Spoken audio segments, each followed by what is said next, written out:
Envisage this: you're broke, bills are piling up, and you think, why doesn't the government just print more money? No more poverty. It sounds like a dream, right? But why can't this be done? Let's dive into why printing more money doesn't fix everything and can actually spark economic chaos. Back in time, before the introduction of money, if you wanted a cow for your farm, you'd haul sacks of wheat to your neighbour and haggle. 5 bags of wheat for your cow? You'd ask. If they agreed, you'd swap. This is called bartering, and it can be complex. How do you decide how many bags of wheat is equal to a cow? Or how many apples equal a pair of shoes? Money was invented to solve this. It gives a clear way to value everything in an economy in one currency, like dollars or pounds. To understand the concept, let's think of the economy as a big delicious cake. All the goods and services, your cows, wheat, coffee shops and Netflix subscriptions, make up this cake. Money is just how we slice it.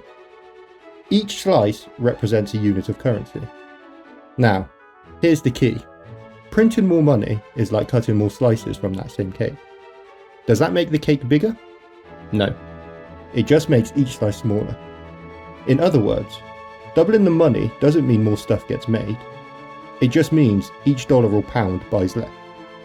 This is called inflation, and it's why your coffee suddenly costs $7 instead of $4. Let's make this crystal clear with a story. Imagine 3 friends, Alice, Bob, and Chuck, bidding on a house. Alice has $100, Bob has $110, and Chuck has $120. They're at an auction, and the house goes to Chuck for just over $110, because that's all Bob can afford. Now, suppose the government prints $300 and gives $100 to each friend. Sounds great, right? Now Alice has $200, Bob has $210, and Chuck has $220. But here's the problem. They can all bid higher now.